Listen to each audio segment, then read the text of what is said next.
মৰমৰ ছাত্ৰ ছাত্ৰী তথা সন্মানীয় দৰ্শক মণ্ডলী, মই ইতিমধ্যে 1996 চনৰ পৰা অৰ্থাৎ 1996 পৰা 2003 চনলৈকে মেট্ৰিক পৰীক্ষাত যিবিলাক ট্ৰান্সলেশ্যন অৰ্থাৎ ট্ৰান্সলেট ইনটু ইংলিছ অসমীয়াৰ পৰা ইংৰাজীলৈ অনুবাদ কৰিব লাগে সেইবিলাকৰ আলোচনা 2003 চনলৈকে কৰিছোঁ। আজি মই 2004 চনৰ পৰা যিবিলাক ট্ৰান্সলেশ্যন মেট্ৰিকত দিছিল সেইবিলাক আলোচনা কৰিবলৈ লৈছোঁ। যদি আপোনালোকে এতিয়ালৈকে এই এডুকেয়াৰ চেনেলটো ছাবস্ক্ৰাইব কৰা নাই তেতিয়াহ'লে অনুগ্ৰহ কৰি এই ভিডিঅ'বিলাক সুকলমে পাবলৈ চেনেলটো ছাবস্ক্ৰাইব কৰি সফলৰ নটিফিকেশ্যন বেল আইটো প্ৰেছ কৰি দিব। আৰম্ভ কৰিছোঁ তেতিয়াহ'লে 2004 চনৰ মেট্ৰিক পৰীক্ষাৰ ট্ৰান্সলেশ্যনবিলাক। নম্বৰ 1, আমাৰ গাঁওখন এটা পিছপৰা অঞ্চলত। ইয়াত পিছপৰা মিন্স বেকৱাৰ্ড, গতিকে আমি এইটো প্ৰেজেণ্ট ইনডিফিনিট টেন্সৰ চেণ্টেন্স আমি ক'ব পাৰোঁ our village is in a backward area. Number 2, গাঁওখন সৰু, জনসংখ্যাও কম। The village is a small, population is also' less. ইয়াত কম মানে আমি লেছ ক'ব লাগিব। 3 নম্বৰ, প্ৰতি বছৰে ইয়াত বানপানী হয়। ইয়াত বানপানী হোৱা মিন্স অকাৰ। অকাৰ মিন্স যিটো ঘটনা ঘটে, আমি সেই হিচাপে এইটো এভৰি ইয়াৰ যিহেতু প্ৰতি বছৰে হয়, আমি এইটো প্ৰেজেণ্ট ইনডিফিনিট টেন্সতেই ক'ব লাগিব। ফ্লাড অকাৰ্ছ হিয়াৰ এভৰি ইয়াৰ। 4 নম্বৰ, গাঁৱৰ সৰহভাগ মানুহ খেতিয়ক আৰু বৰ দুখীয়া। খেতিয়ক কাল্টিভেটৰ, দুখীয়া পুৰ, গতিকে আৰু সৰহভাগৰ ইংৰাজীত আমি ক'ব লাগিব মষ্ট অফ দ্য পিপল। গতিকে আমি চেণ্টেন্সটো ক'ব পাৰোঁ most of the people of the village are cultivators and are poor. 5 number, প্ৰতি বছৰে বানপানীয়ে তেওঁলোকৰ প্ৰচুৰ ক্ষতি কৰে। প্ৰতি বছৰে, গতিকে এইটো প্ৰেজেণ্ট ইনডিফিনিট টেন্সৰ এই চেণ্টেন্স হ'ব। ফ্লাড ডেমেজেছ, ফ্লাডে ক্ষতি কৰে এ লট অফ দেয়াৰ প্ৰপাৰ্টি, যথেষ্ট পৰিমাণৰ সিহঁতৰ সম্পত্তি এভৰি ইয়াৰ, প্ৰত্যেক বছৰত। সিহঁতৰ ক্ষতি কৰে মানে সিহঁতৰ সা সম্পত্তিৰহে ক্ষতি কৰে। 6 নম্বৰ, আমাৰ গাঁৱত শিক্ষিত মানুহৰ সংখ্যা অতি কম। শিক্ষিত মানুহ, educated people. Educated people in our village is also' very less. খুব কম, অতি কম, সেইকাৰণে আমি ইয়াত কি ব্যৱহাৰ কৰিম? Very less. 7 নম্বৰ, ইয়াত এখন প্ৰাথমিক বিদ্যালয়হে আছে। বিদ্যালয়হে আছে। There is only a primary school here. কেৱল এটাহে প্ৰাইমাৰী স্কুল আছে। তাৰপিছত নম্বৰ, মই আৰু মোৰ ভনীয়েও তাতে পঢ়িছিলোঁ। I and my sister also read there. পঢ়িছিলোঁ, এইটো পাষ্ট ইনডিফিনিট টেন্সৰ চেণ্টেন্স। নেক্সট নম্বৰ, আমি এতিয়া এখন উচ্চ মাধ্যমিক বিদ্যালয়ত পঢ়ি আছোঁ। আমি এতিয়া পঢ়ি আছোঁ, এইটো প্ৰেজেণ্ট কণ্টিনিউৱাছ টেন্সৰ চেণ্টেন্স, গতিকে we are reading in a high school now. Next sentence, আমি স্কুললৈ যাবলৈ বহুদূৰ খোজ কাঢ়িব লাগে। লাগে যেতিয়া আমি ক'ম তেতিয়া হেভ টু বা হেড টু বা হেজ টু আমি ক'ব লাগিব। যিহেতু এইটো উই আছে, গতিকে আমি ইয়াত ক'ব লাগিব হেভ টু। গতিকে চেণ্টেন্সটো হ'ব we have to walk a long distance to go' to school. 2005 চনলৈকে 2005 চনৰ যিটো প্ৰথম ট্ৰান্সলেশ্যন সেইটো হ'ল মই এজন ভাৰতীয় নাগৰিক, I am N Indian citizen. Number 2, Bharatvarsha এখন বিশাল দেশ। বিশাল, ভাষ্ট অৰ লাৰ্জ আমি ক'ব পাৰোঁ। গতিকে India is a vast or large country. Number 3, Assam ভাৰতবৰ্ষৰ এখন সৰু ৰাজ্য। সৰু ৰাজ্য ইংৰাজীত ক'ব ষ্টেট বুলি। তেন্তে Assam is a small state of India.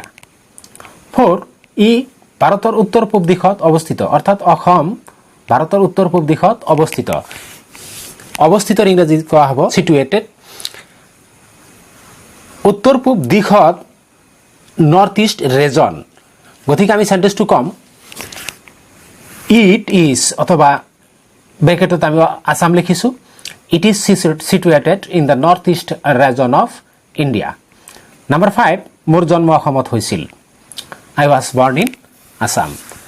Number 6 বৰ্তমান মোৰ বাসস্থান গুৱাহাটীত বাসস্থান ৰেসিডেন্স বৰ্তমান that is at present my residence is in Guwahati next number Guwahati অসমৰ আটাইতকৈ ডাঙৰ চহৰ আটাইতকৈ ডাঙৰ এটা সুপাৰলেটিভ ডিগ্ৰী সেন্টেন্স হয় গতিকে তাৰ আগত দি বহুৱাব লাগিব আমি Guwahati is the largest city in Assam next sentence ইয়াৰে এখন অসমীয়া মাধ্যমৰ বিদ্যালয়ত মই পঢ়ি আছো that is present perfect continuous টেন্সত পঢ়ি আছো আগৰ পৰাই পঢ়ি আছে I have been reading in an Assamese medium school here. Next sentence, মোর দেউতা আমার বিদ্যালয়ের অধ্যক্ষ means principal. ওদিকে my father is the principal of our school. Last sentence, আমার বিদ্যালয়ের উন্নতির বাবে দেউতাই কঠোর পরিশ্রম করে. It is an indefinite tense sentence. My father works hard for the development of our school. আহিছোঁ 2006 লৈকে 2006 লৈকে প্ৰথম যেটো ট্ৰান্সলেশ্যন হেতু দিয়া আছে আমাৰ বিদ্যালয়ৰ সন্মুখত এখন খেলপথাৰ আছে বিদ্যালয়ৰ সন্মুখত ইন ফ্ৰন্ট অফ স্কুল খেলপথাৰ আছে এটো প্ৰেজেন্ট ইনডিফিনিট টেন্সৰ সেন্টেন্স গতিকে আমি এটো ইন্ট্ৰোডাক্টৰি দিয়াৰে দিয়া আৰম্ভ কৰিব লাগিব যেটো দিয়াৰ সাধাৰণতে অৰ্থ নাথাকে গতিকে সেন্টেন্সটো হ'ব দেয়াৰ ইজ এ প্লেগ্ৰাউণ্ড এখন খেলপথাৰ আছে in front of our school আমাৰ স্কুলৰ সন্মুখত নাম্বার 2 আমি মাঝে সময়ে তাত খেলাধুলা করো মাঝে সময়ে সামটাইমস মাঝে সময়ে মিন্স সামটাইমস খেলাধুলা করা প্লে গতিকে সেন্টেন্সটো হ'ব সামটাইমস উই প্লে দেয়ার নাম্বার 3 শিক্ষকসকলে আমাক খেলিবলৈ উৎসাহ দিয়ে শিক্ষকসকলে দা টিচার্স উৎসাহ দিয়াৰ ইংৰাজীত ক'ব এনকাৰেজ আস টু প্লে গতিকে সেন্টেন্সটো পুৰা সেন্টেন্সটো হ'ল the teachers encourage us to play number 4 আমাৰ প্ৰধান শিক্ষকে কয় তোমালোকে খেলত ভাগ লব লাগে এই স্বাস্থ্যৰ বাবে উপকাৰী আৱাৰ হেডমাস্টাৰ সেজ এটো ডাইৰেক্ট নেৰেশন হয় গতিকে আমি এইখিনি শেষৰ পিছত কমা দিব লাগিব আৰু বাকিখিনি আমি ইনভাৰ্টেড কমাৰ ভিতৰত ৰাখিব লাগিব you should participate in sports it is useful for health তাৰ পিছৰ নম্বৰ সপ্তাহত এদিনকৈ আমাক খেলিবলৈ দিয়া হয় খেলিবলৈ দিয়া হয় অর্থাৎ আমাক অনুমতি দিয়া হয় we are allowed to play a day in a week আমাক সপ্তাহত এদিন খেলিবলৈ অনুমতি দিয়া হয় মই ফুটবল অথবা ভলিবল খেলো I play football or volleyball next number আন কিছুমানে ক্রিকেট খেলে some others play cricket it some others play cricket present indefinite tense sentence next sentence বন্ধৰ দিনত আমি ইয়ালৈ খেলিবলৈ আহো we come here to play in a holiday বন্ধৰ দিনত আমি ইয়াত খেলিবলৈ আহো লাষ্ট নাম্বাৰ দুই এজন ডেকা শিক্ষকেও আমাৰ লগত খেলিবলৈ আহে a few young teachers also come to play with us মৰমৰ ছাত্ৰ ছাত্ৰী তথা দৰ্শক মণ্ডলী মেট্ৰিক পৰীক্ষাৰ ট্ৰান্সলেশ্যন বিলাকৰ আজি এই 2006 চনলৈকে মই এইটো ভিডিও সমাপ্ত কৰিলো নেক্সট ভিডিওত আমি 2007 চনৰ পৰা আলোচনা কৰিম গতিকে যদি আপোনালোকৰ ভিডিওটো ভাল লাগিছে আপোনালোকে নিশ্চয় ভিডিওটো লাইক আৰু আপোনালোকৰ বন্ধু বান্ধৱীৰ সহায় হ'ব পৰাকৈ শেয়াৰ কৰিব আৰু যদি চেনেলটো এতিয়ালৈকে সাবস্ক্ৰাইব কৰা নাই তেতিয়াহ'লে অনুগ্ৰহ কৰি চেনেলটো সাবস্ক্ৰাইব কৰি সফলৰ বেল আইকনটো বজাই দিব যাতে সকলোৰে আগত এনেকুৱা ধৰণৰ মেট্ৰিক পৰীক্ষা আৰু হায়াৰ সেকেন্ডাৰীৰ ভিডিওবিলাক আপোনাৰ ওচৰত গৈ পায় ধন্যবাদ জয় আই অসম